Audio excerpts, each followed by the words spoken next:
Senator Roberts. I speak on the Universities Accord, Student Support and Other Measures Bill 2024. Thank you, Mr Deputy President. The university degree system is failing our students and our country. School leavers is happening right now on the Gold Coast and across the country. These school leavers are too busy celebrating finishing high school to be listening to this speech, yet maybe their parents will be listening. To schoolies I say, this is the last break some of you will have before heading to university. Enjoy it. Be warned, universities do not have your best interests at heart.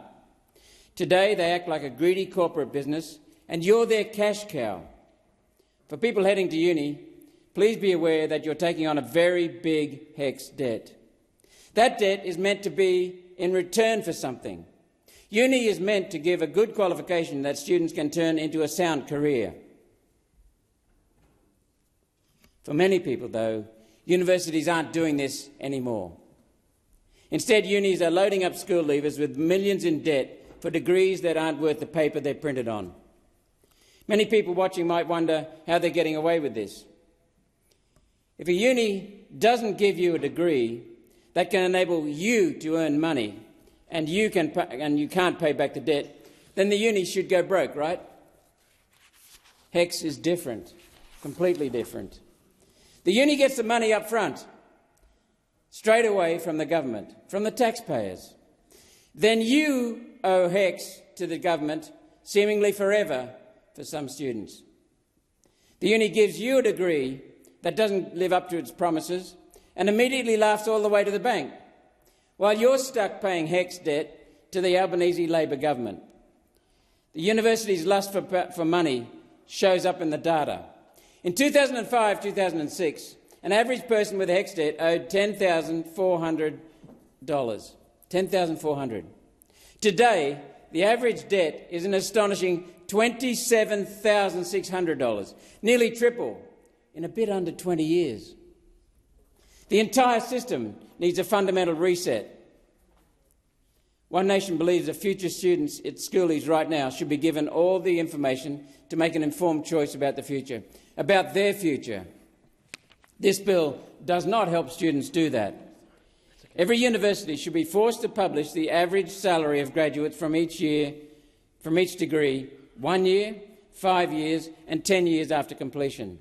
A form of accountability, quality control, putting responsibility back on the universities.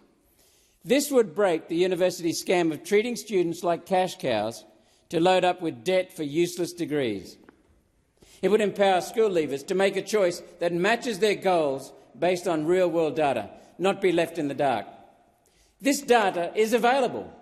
Every uni student is required to have a unique student identifier number, a USI. Everyone with a HECS debt has a tax file number. These have been going for years. It's a simple number to match up tax file numbers with unique student identifiers and publish graduates' average earnings. Anonymised, of course, to protect identity. But the government won't do this because universities are powerful. They earn unfathomable amounts of money with amazingly overpaid Vice-Chancellors at their head. And there's the core. As the Australian Financial Review's journalist Julie Hare reports, in 2022, Paddy Nixon, the then Vice-Chancellor of the University of Canberra, which was ranked 421st best university in the world, took home a salary package of $1,045,000, the same as the world's best university, #1 rankings, Oxford. In South Australia, Colin Sterling, boss of Flinders University, ranked 380th in the world, 380th, took home a pay packet of $1,345,000.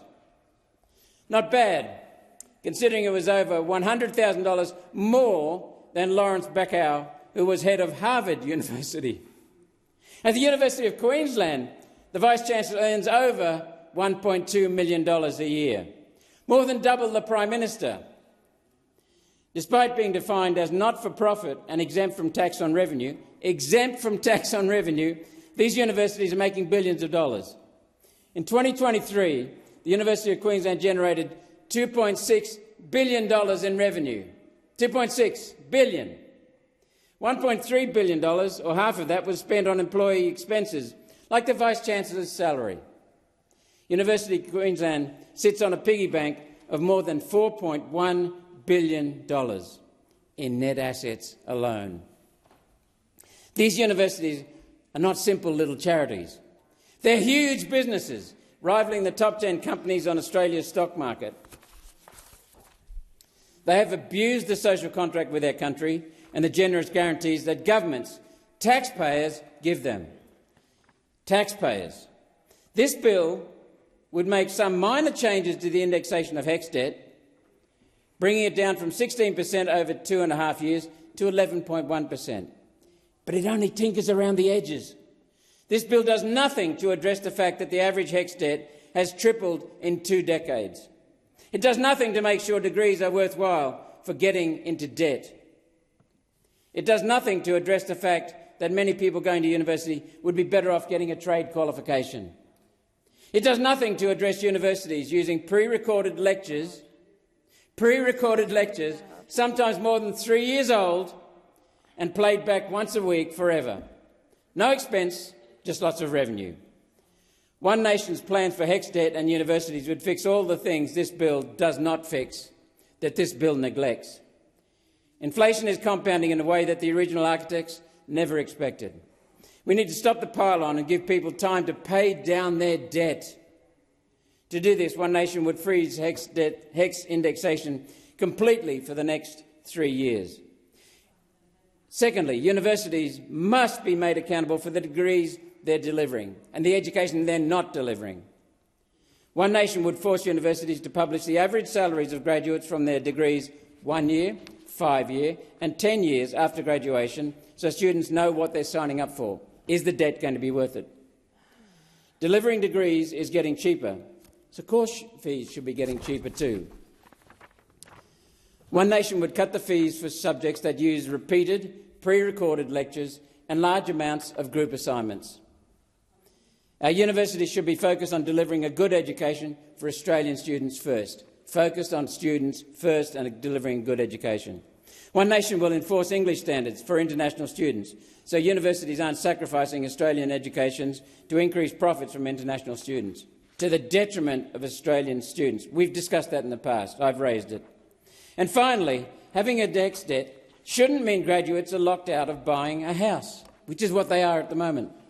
In combination with our People's Mortgage Scheme, offering 5% fixed-rate mortgages, people with HECS debt will be able to roll their debt into a home loan and pay it off together. Whether they can't get a loan from the bank because of their HECS debt, One Nation will get HECS debtors into a stable, clean, cheap home loan.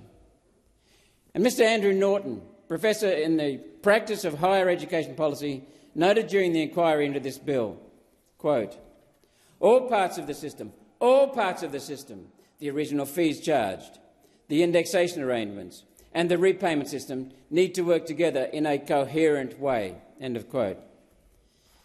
The parts of the system are not working for the country.